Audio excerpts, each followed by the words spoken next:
بسم اللہ الرحمن الرحیم۔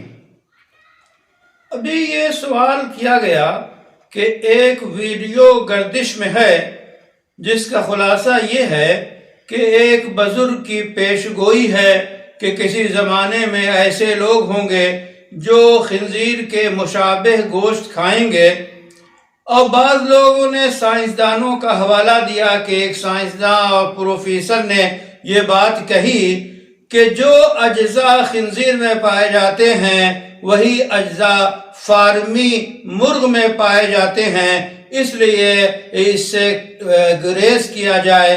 دوسری بات یہ کی جاتی ہے کہ فارمی مرغوں کو جو غذا دی جاتی ہے وہ نجس خون سے یا خنزیر کے مادے سے یا اس طرح کی ناپاک چیزوں سے تیار ہوتی ہے۔ تو پہلی بات تو یہ ہے کہ پیش گوئی صرف اور صرف رسول اللہ صلی اللہ علیہ وسلم اور انبیاء کرام کی صحیح ہوتی ہے۔ بقیہ پیش گوئیوں پہ کوئی عمارت نہیں تعمیر کی جاتی۔ کسی بزرگ کی پیش گوئی ہو اس سے اس کا کوئی تعلق نہیں ہے۔ دوسری بات جو یہ کہی گئی کہ خنزیر اور فارم کے مرغوں کے جو سالٹ ہے وہ ملتے ہیں، تو یہ بھی بے بنیاد بات ہے، افواہ ہے، اور افواہ سے احکام نہیں بنتے۔ ایک تیسری بات جو اس سلسلے میں یہ کہی جا رہی ہے کہ فارمی مرغوں کو جو غذا دی جاتی ہے وہ نجس غذا دی جاتی ہے، تو اس سلسلے میں حکم شریعت یہ ہے کہ جو لوگ غذا دیتے ہیں ان کے لیے یہ جائز نہیں ہے کہ جانوروں کو حرام غذا کھلائیں، یہ ان کے لیے غلط ہے۔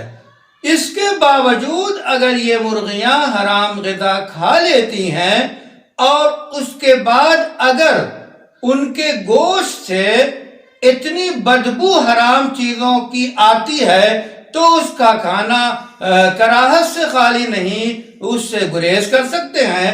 لیکن جن مرغوں سے گوشت سے کوئی بو بھی نہیں آتی تو پھر اس کے کھانے میں کوئی حرج نہیں ہے۔ یہ بات احتیاط پہ مبنی ضرور ہے کہ وہ مرغی جو چلتی پھرتی ہے، کبھی وہ پاک چیزیں کھاتی ہے کبھی ناپاک چیزیں کھا لیتی ہے، تو اس کو بند کر کے پاکیزہ کر کے کھانا یہ بہتر ہے۔ لیکن فارم کی ساری مرغیوں کو ان افواہوں کی بنیاد پہ حرام قرار دینا یہ بالکل غلط ہے، یہ ساری افواہیں ہیں اور کوئی ٹھوس ثبوت چاہیے شریعت کے مسائل کے بننے کے لیے۔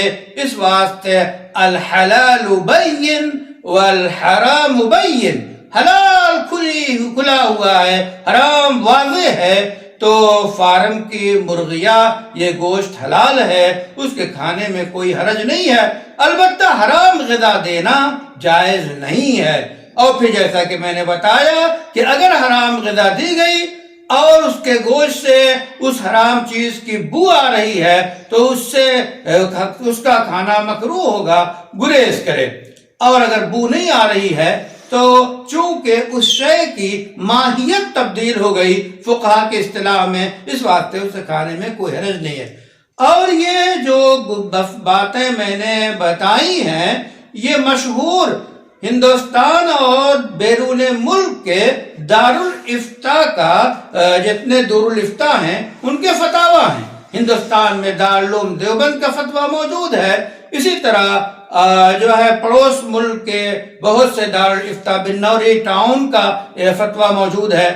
دیگر اسلامک فقہ اکیڈمیاں جو انٹرنیشنل ہیں، آپ کے جدہ کی، قاہرہ کی اور دیگر جو فقہ اکیڈمیاں ہیں، ان کے فتاوی اور تجاویز اور فیصلے موجود ہیں۔ اس واسطے صرف افواہ پہ کان نہیں دھرنا چاہیے، حلال غذا کو کھانا چاہیے، اور جن چیزوں سے اعتراض کو بتایا جائے اس سے بچا جائے۔